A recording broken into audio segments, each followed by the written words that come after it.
Assalamualaikum warahmatullahi wabarakatuh. Perkenalkan, saya Muhammad Nur Iksan dengan NIM A1J11894 dari kelompok 2 Praktikum Anatomi dan Fisiologi Manusia. Video ini merupakan tugas praktikum mata kuliah Anatomi Fisiologi Manusia, yang mana praktikum ini diampu oleh dosen Bapak Mustamin Balumbi SPD MSc. Adapun pada video ini saya akan menjelaskan tentang pembuluh darah. Selanjutnya kita mulai saja. Apa itu pembuluh darah? Pembuluh darah itu adalah suatu organ, suatu saluran pada tubuh manusia yang berfungsi untuk mengantarkan darah yang berisi zat-zat ke seluruh tubuh. Pada manusia, pembuluh darah itu ada 3, yaitu pembuluh darah arteri, pembuluh darah vena, dan juga pembuluh darah kapiler, yang mana mereka itu memiliki fungsi masing-masing. Bisa dilihat pada gambar ini. Yang pertama itu arteri. Arteri itu adalah pembuluh darah yang bertanggung jawab untuk mengalirkan darah dari jantung ke seluruh tubuh. Sedangkan yang kedua itu kapiler, yaitu kapiler di mana pembuluh darah ini itu memungkinkan pertukaran air dan juga zat tubuh lainnya di dalam jaringan tubuh. Sedangkan vena adalah pembuluh darah yang mengangkut kembali darah yang berjalan di seluruh tubuh menuju kembali ke jantung. Dalam hal struktur bisa dilihat di sini, bisa lihat di gambarnya ini.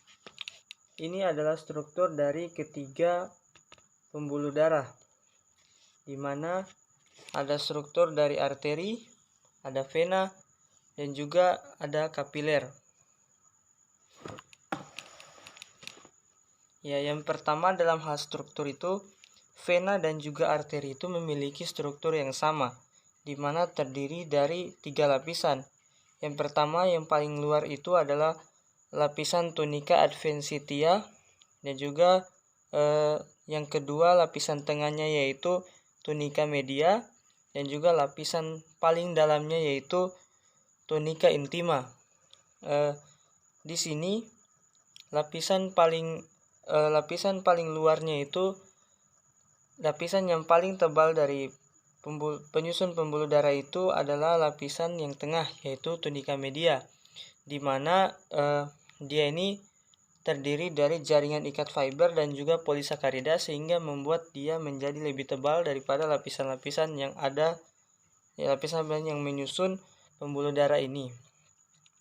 Bisa dilihat sebenarnya arteri dan vena ini memiliki lapisan yang sama, hanya saja bisa dilihat di gambar ini bahwa vena itu memiliki lapisan yang lebih tipis daripada pembuluh darah arteri.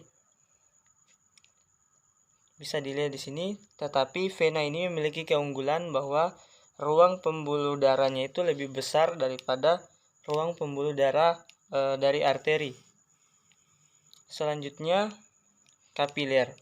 Kapiler ini adalah pembuluh darah yang sangat tipis, di mana dia itu hanya terdiri dari jaringan ikat dan juga sel-sel endotelium, di mana dia tadi seperti sudah dijelaskan di atas bahwa fungsinya itu adalah memungkinkan pertukaran zat-zat di dalam jaringan tubuh. Selanjutnya sebenarnya manusia itu memiliki bukan hanya ketiga pembuluh darah ini, masih ada pembuluh darah percabangan dari arteri dan juga vena, yang mana dinamakan itu arteriol dan juga venula, di mana arteriol ini merupakan cabang kecil dari arteri, di mana sedangkan venula itu adalah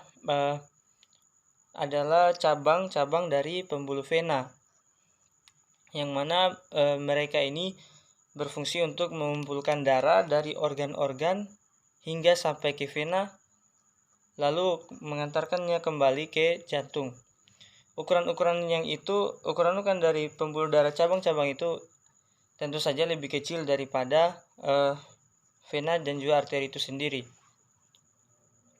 Selanjutnya yang terakhir adalah pembuluh darah itu akan berkontraksi dan juga membesar dengan bantuan otot di sekitarnya. Ini dilakukan untuk memastikan ada tekanan yang cukup pada pembuluh darah untuk membantu memompanya ke seluruh tubuh.